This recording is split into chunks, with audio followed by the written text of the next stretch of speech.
At a party, my wife asked why I'm happy and dancing. I said, because you're pregnant, and I'm not the father. The music was too loud. I remember that clearly, some generic playlist cycling through songs I'd heard 1,000 times at 1,000 other parties. The kind of music that fills space without meaning anything. Sarah was across the room, laughing at something Marcus had said, her hand resting on the small curve of her belly in that unconscious way pregnant women do. She looked happy. I watched her for a while from the kitchen doorway, holding a drink I hadn't touched. There's something almost peaceful about watching someone who doesn't know they're being watched. You see them differently. The performance drops away, and what's left is just them, real, unguarded. She caught my eye eventually and waved me over. Come dance with me, she said, reaching for my hand. So I did. We swayed together in that small living room, our friends around us, the bass vibrating through the floorboards, fairy lights strung along the ceiling, casting everything in a warm amber glow. Sarah pressed her cheek against my chest, and I held her, and for a moment I almost forgot. Almost. You're smiling, she said, looking up at me. You never dance. Why are you so happy? I kept moving, kept swaying. The music shifted to something slower, softer. Because you're pregnant, I said. Her smile widened. She squeezed my hand. And I'm not the father. I should go back. I should explain how I got there. To that moment, to those words, and to the weight of knowing something that changes everything, while the person you thought you knew keeps living in a world where everything is still the same. But the truth is, there's no clean beginning. There rarely is. Marriages don't fall apart in one moment. They erode, slowly, quietly, like water wearing down stone. You don't notice it happening until one day you look down and realize the ground you were standing on isn't there anymore. Sarah and I met in our late 20s. We were both at that age where everyone around us was pairing off, getting married, having kids, and there was this unspoken pressure to find someone, to settle down, to check off the boxes that society says make a life complete. I don't know if that's why we ended up together. I'd like to think it was more than that. I'd like to think we genuinely loved each other.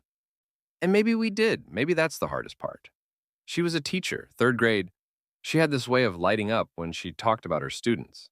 The way one of them finally grasped multiplication, or how another had started reading chapter books on his own. I loved that about her. That capacity for joy in small things. I was an engineer, structural. I spent my days calculating load-bearing capacities and stress tolerances, making sure buildings didn't fall down. There's a certain irony in that, I suppose. I could predict exactly how much weight a steel beam could hold before it buckled, but I couldn't see the fractures forming in my own marriage. We dated for 2 years before I proposed. Got married the following spring in a small ceremony at her parents' farm. White tent, wildflowers, a string quartet playing Pachelbel's canon while she walked down the aisle. Her dress caught the sunlight, and when she reached me, there were tears in her eyes. I can't believe this is real, she whispered. I believed it. I believed all of it. The first 5 years were good, really good. We bought a house, a small colonial with a wraparound porch, in a neighborhood where kids rode bikes until dark and neighbors brought over casseroles when you moved in. We talked about filling the spare bedroom with a crib, painting the walls yellow because we didn't want to know the gender in advance. We wanted to be surprised. Looking back, I wonder if that was the first sign. This desire we both had to not know things, to let the future arrive without examining it too closely. Sarah got busy with her work. I got busy with mine. That's normal, right? That's what happens. The honeymoon phase ends and real life takes over. You stop having sex every night. You start eating dinner in front of the TV instead of at the table. You forget to ask about each other's days because the answer is always the same.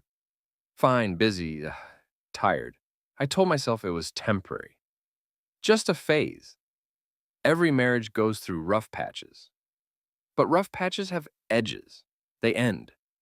What we had was more like a slow descent, so gradual you don't notice you're going down until you can't see the top anymore. I met Marcus through Sarah. He was the new phys ed teacher at her school, young, enthusiastic, the kind of guy who coached youth soccer on weekends and ran marathons for charity. The students loved him, the other teachers loved him. Sarah talked about him constantly. Marcus organized this amazing field day, she'd say over dinner. Marcus got the administration to approve a new playground structure. Marcus thinks we should all go out for drinks on Friday. I didn't think anything of it. Why would I? He was her colleague. her friend. It's healthy for married people to have friends. The four of us started spending time together me, Sarah, Marcus, and his girlfriend at the time, a dental hygienist named Claire, who laughed too loud and drank too much wine. We'd go to dinner, catch movies, host game nights at our place. Marcus was charming, funny. He had this way of making everyone feel like the most interesting person in the room, including me. I liked him. That's the worst part. I genuinely liked him. The first time I noticed something was off was at a barbecue, summer of last year. We were at Marcus's apartment. He'd finally gotten his own place after Claire left. And he'd invited a bunch of people from the school. I was standing by the grill, flipping burgers I didn't really want to eat, when I saw them. Sarah and Marcus by the railing of his balcony. They weren't touching. They weren't even standing that close. But there was something in the way they were looking at each other. Something I recognized from a long time ago. The way she used to look at me. I told myself I was imagining things, paranoia, insecurity, all the ugly words we use to dismiss our own instincts. I went back to flipping burgers and didn't bring it up. But the image stayed with me. It lodged itself somewhere in the back of my mind and started to grow. Have you ever tried to unknow something? To force yourself to unsee what you've seen? Doesn't work. The harder you push it down, the stronger it pushes back. You start noticing things you would have missed before. Small things. Insignificant things. The way her phone is always face down now. The way she takes longer showers. The way she started going to drinks with the girls every Thursday, when she'd never done that before. I didn't confront her. I didn't hire a private investigator or install spyware on her phone or any of the things people do in movies. I just watched and waited and felt the ground beneath me slowly giving way. Maybe I was afraid of being wrong, of accusing her of something she hadn't done and destroying our marriage with my own jealousy. Or maybe I was afraid of being right. The truth, when it finally came, wasn't dramatic. There was no tear-filled confession, no walking in on them, no evidence spread across a table like a crime scene. It was quieter than that, smaller. It was a Wednesday afternoon in October, and I'd come home early from work. A meeting had been canceled, and I thought I'd surprise Sarah. Maybe cook dinner for once, make an effort. She wasn't home. Her car was in the driveway, but the house was empty. I texted her. "Where are you?" "Out for a walk," she replied. "Back soon." I didn't think anything of it. I started pulling ingredients from the fridge, planning something simple, pasta maybe with that sauce she liked. I was chopping onions when I heard her phone buzz on the counter. She'd left it behind. I shouldn't have looked. I know that. Some boundaries shouldn't be crossed, even when you suspect what's on the other side. But I looked. The message was from Marcus. "Miss you already. Tonight was perfect." My hand stopped moving. The knife slipped. I watched a thin line of blood well up on my thumb, but I didn't feel it. I didn't feel anything. I set the phone back exactly where it had been, wiped the blood on my jeans, finished making dinner. When Sarah came home 20 minutes later, cheeks flushed from her walk, I served her pasta and we ate together in front of the TV, watching some show I can't remember. She talked about her day. I nodded in the right places. She fell asleep on my shoulder during the second episode, and I sat there in the dark, her weight against me, listening to her breathe. I didn't sleep that night, or the next. There's a particular kind of loneliness that comes from knowing something your partner doesn't know you know. You're standing in the same room, sharing the same bed, but there's a wall between you that only you can see. Every conversation becomes a performance. Every touch becomes a question. Does she know? Does she suspect that I suspect? I moved through those days like a ghost in my own life. Went to work, came home, ate dinner, made small talk, watched TV. All of it hollow. All of it meaningless. The anger didn't come right away. First, there was just this numbness, a kind of emotional anesthesia that made everything feel distant, muted, like watching my life from the other side of a window.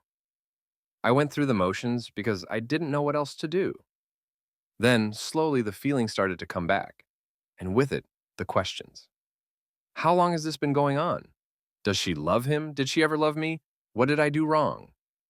That last one haunted me the most. Because despite everything, despite the betrayal and the lies, some part of me still wondered if this was my fault. If I'd been more attentive, more romantic, more whatever, would it have made a difference? Would she have stayed faithful? I know now that that's not how it works. That infidelity is a choice, and the person who makes that choice is responsible for it. But up in those early days, the self-blame was overwhelming. I'd lie awake at 3 a.m., cataloging every time I'd been too tired for sex, every date night I'd canceled, every conversation I'd cut short because I was distracted by work, as if I could find the exact moment where it all went wrong, as if identifying it would somehow undo everything that came after. I thought about confronting her many times. I'd be standing in the kitchen while she cooked breakfast, and the words rising in my throat like bile, and then I'd swallow them back down. Wait, not yet. I don't know what I was waiting for. Proof? I had proof. Courage? Maybe. Or maybe I just wasn't ready to face what came next. Once you say the words out loud, you can't take them back. The marriage is over, or it isn't, but either way, it's never the same. So I stayed silent, and I kept watching. I saw the way her face lit up when her phone buzzed. I saw the new lingerie hidden in the back of her drawer, the kind she never wore for me. I saw the way she started going to the gym more often, started caring about her appearance in ways she hadn't in years. She was becoming the woman I'd fallen in love with again, but not for me. 3 weeks after the text message, Sarah told me she was pregnant.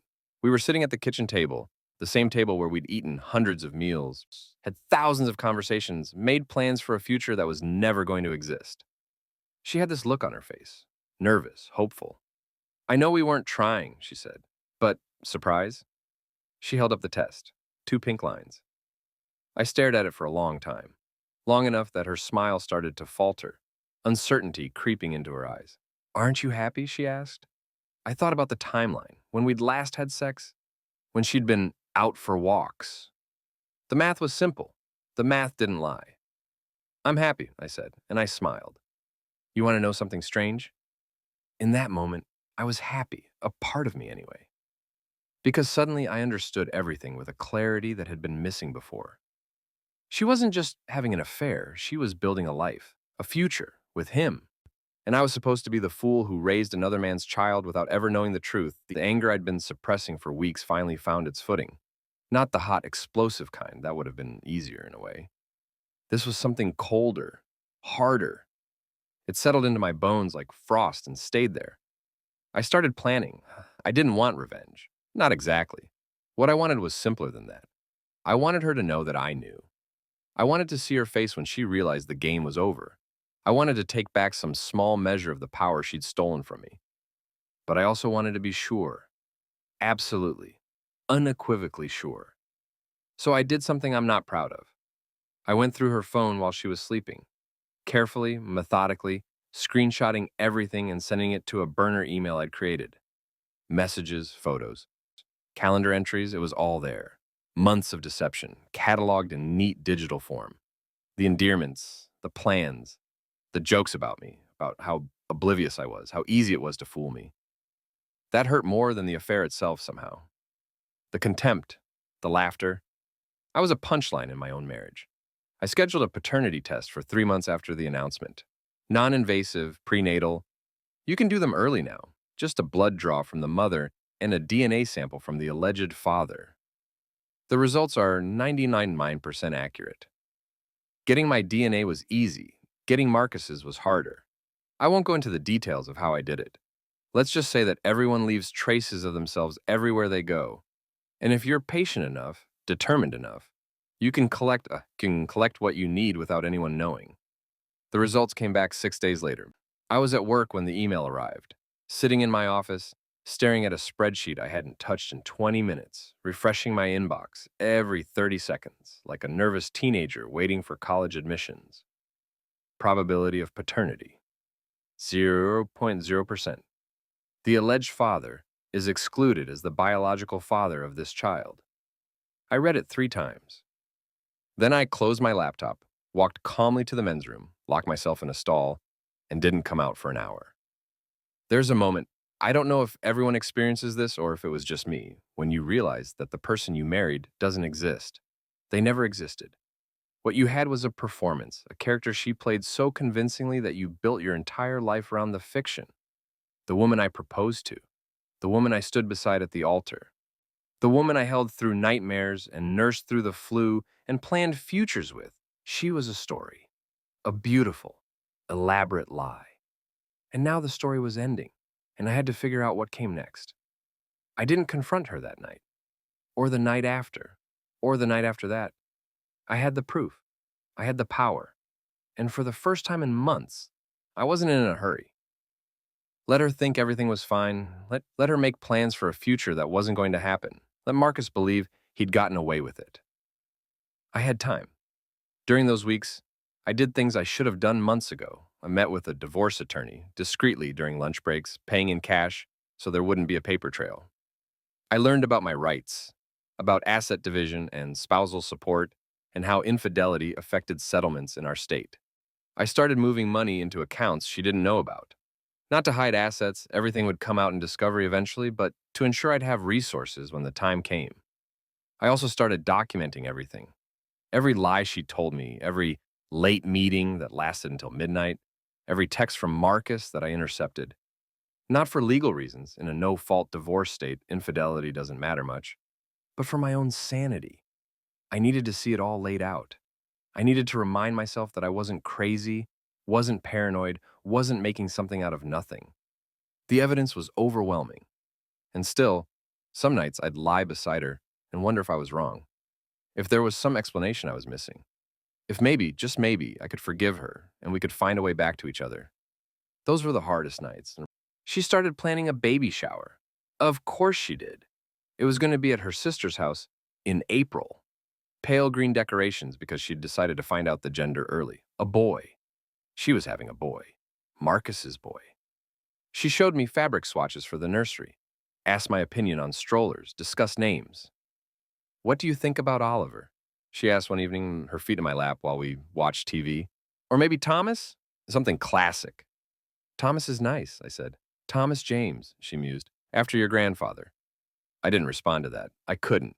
She'd been carrying this affair for months, planning a future with another man, and she was going to name the baby after my grandfather. The audacity of it. The casual cruelty. That was the night I decided when and where I would tell her. The party was Amanda's idea. Amanda was Sarah's best friend, had been since college, and she decided that what the neighborhood really needed was a pre-spring gathering to shake off the winter blues. Potluck dinner, drinks, dancing in the living room. The kind of thing Sarah and I used to love. Marcus would be there. Of course he would. He was part of our social circle now, fully integrated into our friend group. The man sleeping with my wife came to our dinner parties and shook my hand and asked me about work. The man who'd fathered her child would stand beside me at the drinks table and complain about property taxes like we were old buddies. I accepted the invitation immediately. The week before the party, something strange happened. I stopped being angry. I don't mean I forgave her. I don't mean the betrayal stopped mattering. It's more that the anger had been burning so hot for so long that it finally exhausted itself. What was left wasn't peace exactly. It was something emptier than that. A kind of resigned acceptance that this was happening, that it couldn't be undone, and that the only thing I had control over was how it ended. I started noticing things I'd been too consumed to see before. The way spring was coming, buds appearing on the trees, birds returning to the feeders, the days growing longer and warmer. The way my coworkers laughed at bad jokes in the break room. The way a stranger held the door for me at the grocery store. Life was still happening, all around me, all the time. And soon I would be able to participate in it again. The night of the party, I spent a long time getting ready. I showered, shaved, put on the blue button-down Sarah had bought me for Christmas, one of her favorites. I stood in front of the mirror and looked at myself, really looked for the first time in months. I looked tired, older than I remembered, but there was something in my eyes that hadn't been there before. A hardness, a resolve. "You look nice," Sarah said when I came downstairs. She was wearing a maternity dress, dark green, elegant, accentuating the curve of her belly. She looked beautiful. She always did. "So do you," I said, and I meant it. Even now, even after everything, she was still the most beautiful woman I'd ever known. That was the cruelest joke of all. The party was crowded by the time we arrived. Amanda's living room was packed with familiar faces, teachers from Sarah's school, neighbors from our street, friends we'd collected over the years. The music was loud, the wine was flowing, and everyone was laughing. I spotted Marcus almost immediately. He was by the fireplace, holding a beer, listening to someone tell a story. His eyes found Sarah the moment we walked in, and something passed between them. Brief, hidden, but I saw it. I saw everything now. The first hour was normal, small talk and appetizers, conversations about work, about the weather, about the latest show everyone was binging. I circulated through the room, glass in hand, playing the role of attentive husband. "How's Sarah feeling?" someone asked me. I think it was Amanda's husband, Dave. "Getting excited about the baby?" "Very excited," I said. "It's going to change everything." He clapped me on the shoulder. "Fatherhood, man. Best thing that ever happened to me." "I'm looking forward to it," I said, and smiled. Sarah found me in the kitchen around 9 o'clock. I was leaning against the counter, watching the party through the doorway, nursing a drink I'd been nursing all night. "There you are," she said, sliding her arm through mine. "I've been looking for you. Just taking a break. It's loud in there." "It is." She leaned her head against my shoulder. "But it's nice, isn't it? Being surrounded by friends?" "It's something," I said. She looked up at me, concern flickering in her eyes. "Are you okay? You seem distant. Just thinking. About what?" I turned to face her fully, took her hands in mine. She was so close I could smell her perfume, the same one she'd worn on our first date, all those years ago. "About how lucky I am," I said. Her smile returned. "You are pretty lucky. Come dance with me." The living room had been cleared for dancing. Amanda had put together a playlist, the kind of eclectic mix that only makes sense at a house party, where classic rock blends into pop and then somehow transitions to 90s hip-hop. A few couples were swaying in the middle of the room. Others stood around the edges, watching, talking, laughing. Sarah and I found a spot near the window. The music shifted to something slower, a love song I recognized from our wedding reception, and she wrapped her arms around my neck. I held her waist, feeling the swell of her belly between us. "Remember the song?" she asked. "I remember. Our first dance. I stepped on your feet." She laughed. "3 times. You were very gracious about it." I was very in love. The word hung between us. Love. Such a small word for such a complicated thing. "Sarah," I said. "I need to tell you something." She pulled back slightly, looking at me with those eyes I'd fallen into so many times. Curious, trusting, completely unaware. "What is it?" I kept moving, kept swaying. The music washed over us, and for a moment, just a moment, I hesitated. This was the point of no return. Once I said the words, everything would change. Our marriage, our future, the way everyone in this room looked at both of us. But then I remembered the messages on her phone, the contempt, the laughter. How oblivious he is. How easy it is to fool him.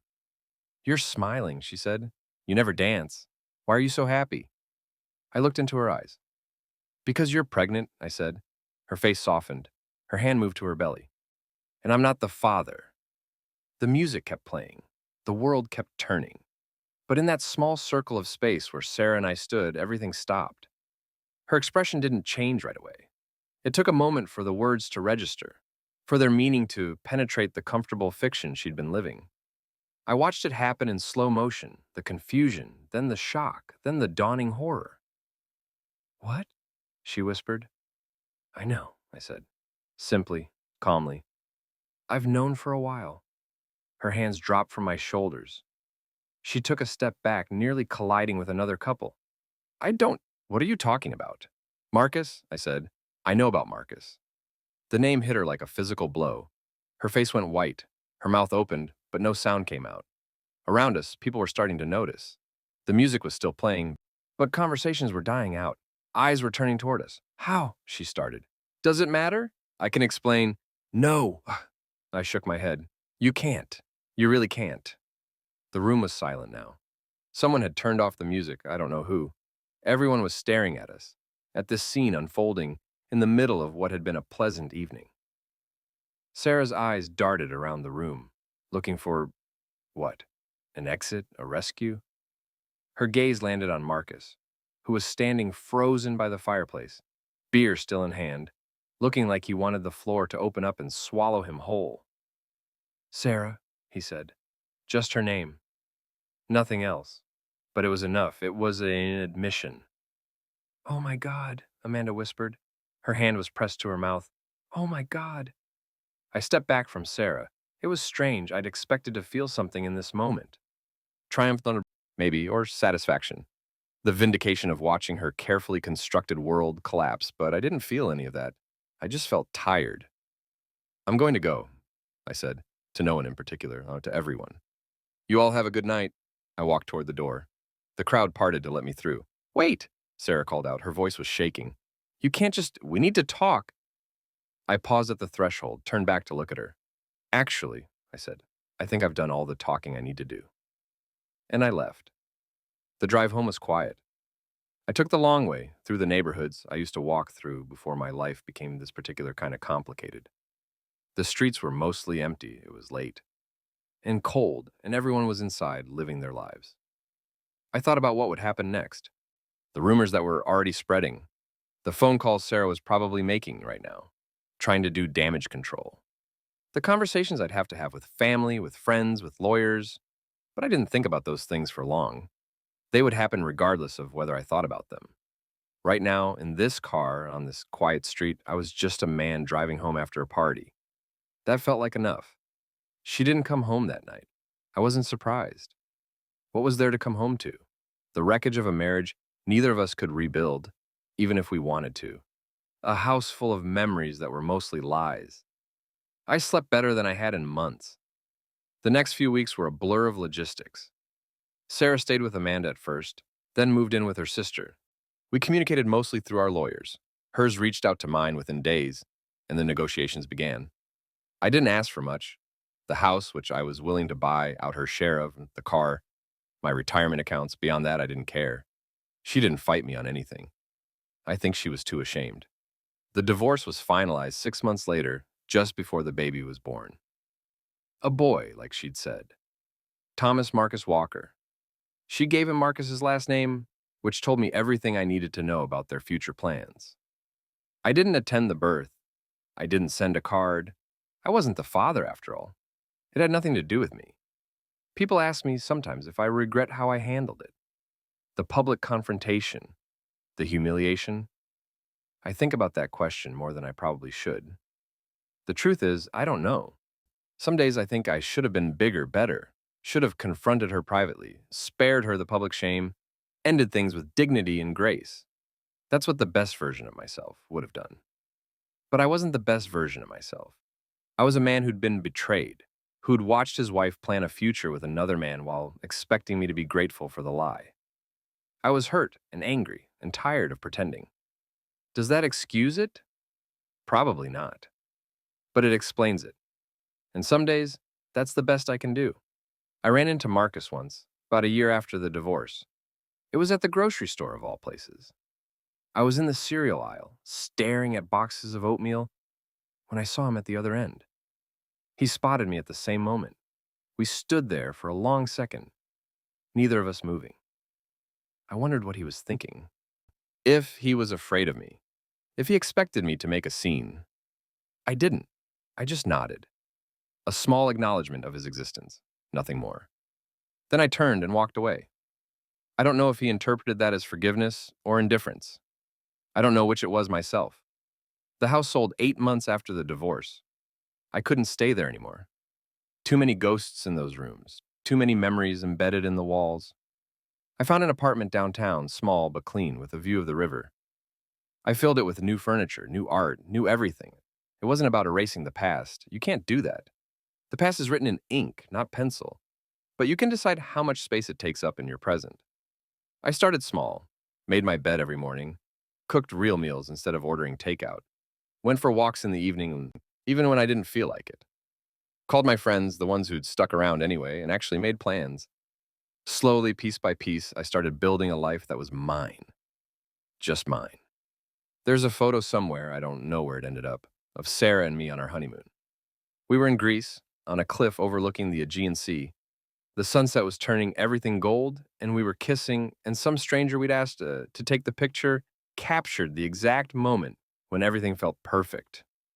I used to look at that photo and feel nostalgia. Then, for a while, I looked at it and felt rage. Now I don't look at it at all. It's not that the memory doesn't exist. It does, it happened. We were happy, or at least we thought we were, and that happiness was real, even if everything that came after proved it was built on nothing. But happiness built on lies isn't happiness, it's just comfortable ignorance. And I'd rather have uncomfortable truth than comfortable lies. I went on a date last week. It was nothing serious. Coffee with a woman I met through a friend of a friend, a museum curator named Elena who laughed too loudly and talked too fast and didn't know anything about my past. We spent 2 hours discussing art and architecture and the best places to eat in the city, and when it was over, she asked if I wanted to do it again sometime. I said yes. I don't know if it will go anywhere. I don't know if I'm ready for it to go anywhere. But I'm trying. That feels important. Sarah reached out once, about 6 months after the divorce was final. A text message late at night. I know you probably don't want to hear from me, but I need to say I'm sorry for everything. I know it doesn't change anything, but I'm sorry. I read it 3 times. Then I put my phone down and went to sleep. I never responded. It's not that I don't believe she's sorry. I think she probably is. But sorry doesn't undo betrayal. Sorry doesn't rewrite history. Sorry is just a word people use when they want absolution without consequence. She made her choices. I made mine. Now we live with them. The thing about infidelity that no one tells you is that it doesn't end when the marriage ends. It follows you, changes the way you see the world, the way you trust people, the way you love. For a long time after Sarah, I couldn't imagine being with anyone. The idea of opening myself up again, of being vulnerable, of trusting someone with my heart, it felt impossible, dangerous, like standing at the edge of a cliff and being asked to step off. But you can't live your whole life afraid of falling. Eventually, you have to decide whether to stay paralyzed at the edge or to take the leap and trust that the landing won't kill you. I'm not there yet, but I'm closer than I was. I think about that night at the party sometimes, the music, the fairy lights, the look on her face when she finally understood. I wonder what would have happened if I'd done things differently, if I'd confronted her privately, if I'd never found out at all, if I'd found out but decided to forgive, to stay, to raise another man's child as my own. There are other versions of my life where I made different choices, other timelines branching off from that moment, leading to futures I'll never know. But this is the timeline I'm in, the one where I found out, where I couldn't forgive, where I walked out of a party and never looked back. It's not the life I planned, it's not the life I expected, but it's mine.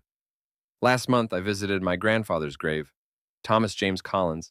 He died when I was 16, but I still remember him clearly. The way he smelled like pipe smoke, the way he called me kiddo even when I was a teenager, the way he always had candy in his pocket for me. I stood at his headstone for a long time just looking at it. She was going to name the baby after you, I thought. She was carrying another man's child and she was going to give it your name. I don't know if the dead can hear us. I don't know if there's anything after this life, any continuation of consciousness that persists beyond the grave. But standing there, in that quiet cemetery with the wind rustling through the trees, I felt something that might have been connection. I'm okay, Grandpa, I said out loud. I'm going to be okay. And for the first time since all of this started, I believed it. There's no neat ending to this story. No final confrontation where I vanquish my enemies and ride off into the sunset. Real life doesn't work that way. Sarah is with Marcus now. They live together, raising the child that was never mine. I hear about them sometimes through mutual friends who don't know whether to tell me or not. They seem happy, or at least they seem like they're trying to be happy. I hope they are. I don't say that sarcastically either. I genuinely hope they find whatever it is they were looking for when they decide to destroy my life. Because if they're happy, then maybe it was worth it. Maybe the pain they caused served some purpose. Maybe the universe is fair after all, and everyone gets what they deserve in the end. Or maybe not. Maybe they're miserable and hiding it well. Maybe their relationship is poisoned by guilt and shame and the constant reminder of how it started. Maybe Thomas will grow up to ask how his parents met, and they'll have to decide whether to tell him the truth. I don't know. I'll never know. And that's okay. I'm writing this in my apartment, at the desk by the window that overlooks the river. It's early morning, the sun is just coming up, turning the water gold, and the city is waking up around me. In an hour, I'll go for a run. Then I'll shower, make breakfast, go to work. Tonight I'm meeting Elena for dinner, our fourth date. We're going to try that Italian place she's been talking about. Life goes on. It always does. I used to think that was a tragedy. The way the world keeps spinning, no matter what happens to you, no matter how much you're hurting, no matter how broken you feel, everyone else just carries on with their lives while you're drowning. But I don't think that anymore. Now I think it's a mercy. The music was too loud. That's what I remember most about that night. Some generic playlist cycling through songs I'd heard 1,000 times at 1,000 other parties. Sarah asked me why I was happy. I told her the truth. And then I walked out into the cold night air and I got into my car and I drove home through streets that were mostly empty and I went to bed in a house that would soon belong to someone else. And in the morning I woke up and I made coffee and I watched the sunrise and I started the long, slow process of becoming someone new. That's all any of us can do in the end. Start again. Move forward. Find the light. I'm still looking, but I'm closer than I was. And someday, maybe not today, maybe not tomorrow, but someday, I think I'm going to find it.